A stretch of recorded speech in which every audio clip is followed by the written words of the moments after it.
Journalist Alejandro Rojas unearthed something today, October 13th, 2021, that has such a high historical value that I'm going to read it to you.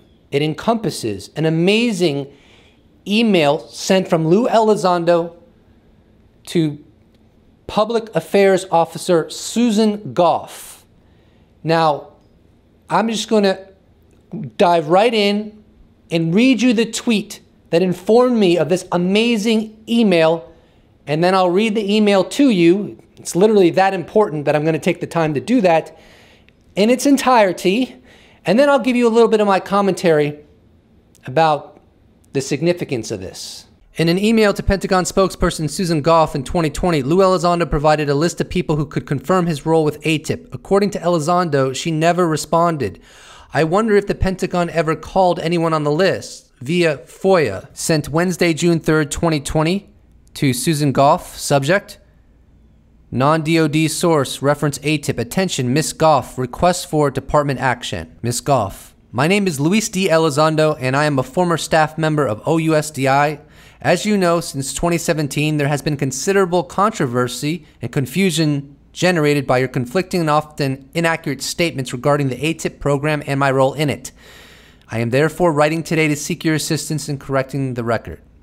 Last fall, you released a statement erroneously characterizing the AATIP program, stating, quote, neither AATIP nor OSAP were UAP related, end quote.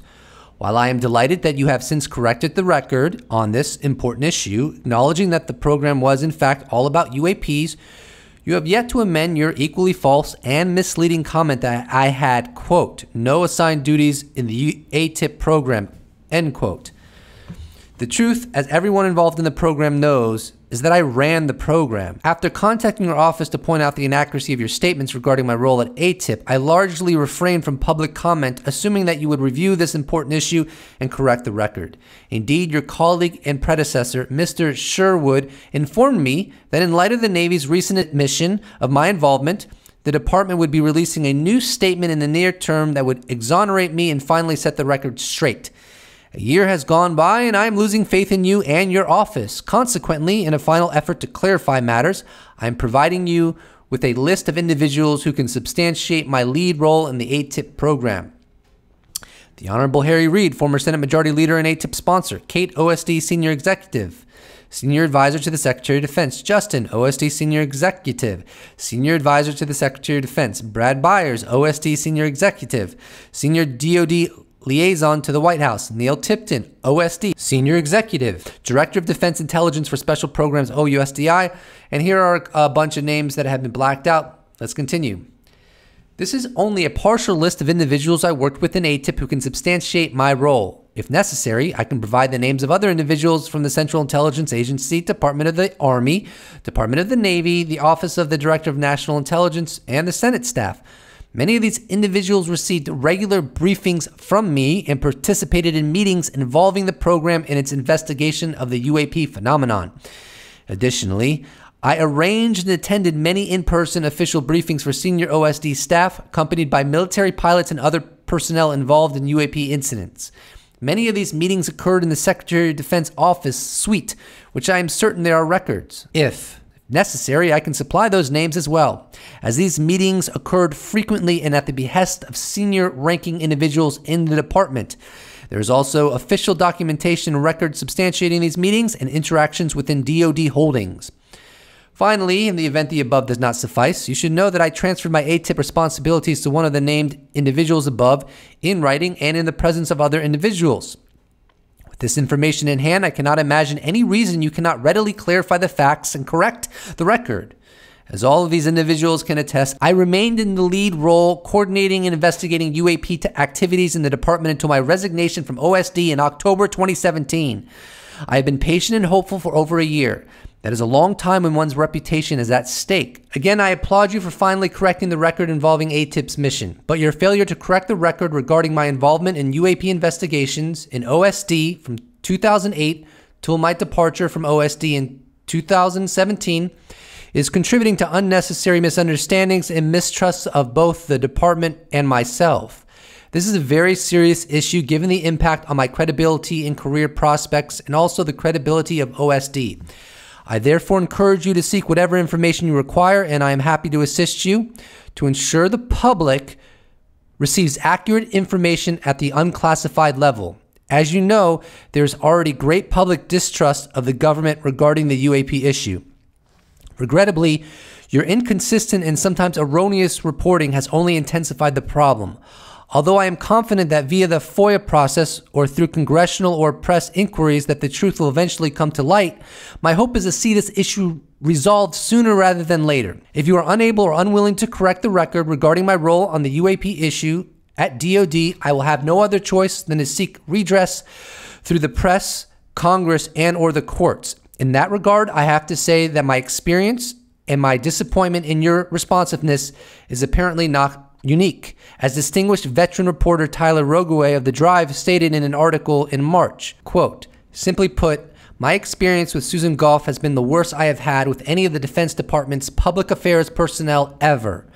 What has transpired, or more accurately, what hasn't transpired over the last 6 months, leaves me with no confidence or trust in this official representing the DoD on the issue," end quote. Having paid a deep personal, emotional, and professional price for your mistakes and inaction over the last year, I confess I share Tyler's feelings and frustration. Nevertheless, I am willing to make a final effort to work with you to correct the record in hopes of sparing the department any additional and unnecessary embarrassment. I hope you will reach out to those above and to do so promptly so this matter can be put to rest. Please feel free to contact me at any time if I can be of assistance. Sincerely, Luis Elizondo. At this point in my assessment, there really is no longer any debate to the question of whether Lou Elizondo had the lead role for the AATIP organization, as he said he did. The evidence for that has been extremely strong, but now I think we're at a point where if you're still doubting that he was the lead role of AATIP, then you're just lost in your delusion. I don't know what else to say. I mean, in that letter to Susan Goff, he said, here is a list, you can contact them. And it was a rather large list. He said he could get her in touch with even more people. And he even stated that when he was handing over the responsibility to someone else when he left, there was a document signed and there were other people around when that took place. So I think it's beyond debate at this point that he was who he said he was.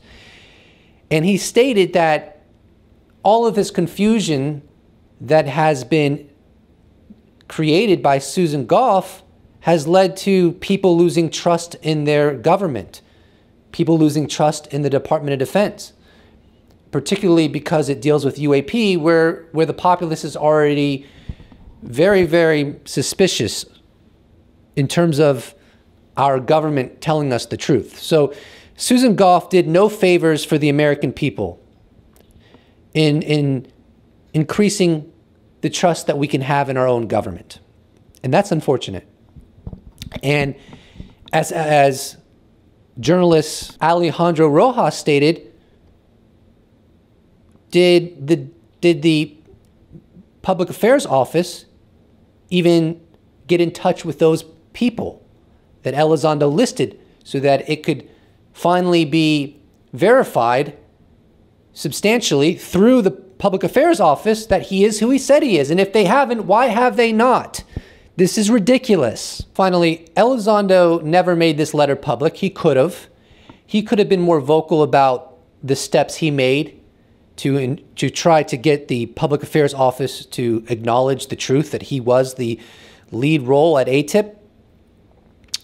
I think why he didn't do that is because he didn't want to create a circus. He didn't want to drag other people into that circus by naming names. And I think I recollect that he basically said as much, like he's not that guy. He's not just going to do whatever it takes to make it clear if it's going to be detrimental to others. And it's unfortunate that it has progressed to the extent that it has. Also, it should be noted that Elizondo is a very strategic person, which is no surprise. He's a career intelligence officer. Strategy is kind of their bread and butter. So anything he does is going to be calculated, and that's a good thing.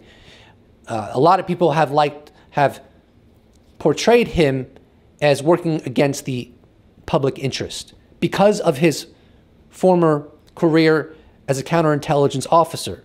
But I would argue that he's used his skill to actually benefit the public. He's used his training to actually get things done and promote transparency from the United States government on this very real issue. And lastly, this reminds me a little bit of the book that he's currently writing. He has stated regarding that book that when we finally read it, we will say, now I understand why you've chosen to write this book. He didn't elaborate on that. I guess we'll find out when we read it. The point I'm trying to underscore is that Elizondo is a chess player, definitely not a checkers player, and he thinks things through. We are lucky to have him on our side, frankly. I know some people don't believe that, but let me put it this way. When history has the final say, he is going to be portrayed as someone who played an incredible role in getting the United States government to come clean on this issue. And that's going to be the consensus. That's all there is to it, in my opinion.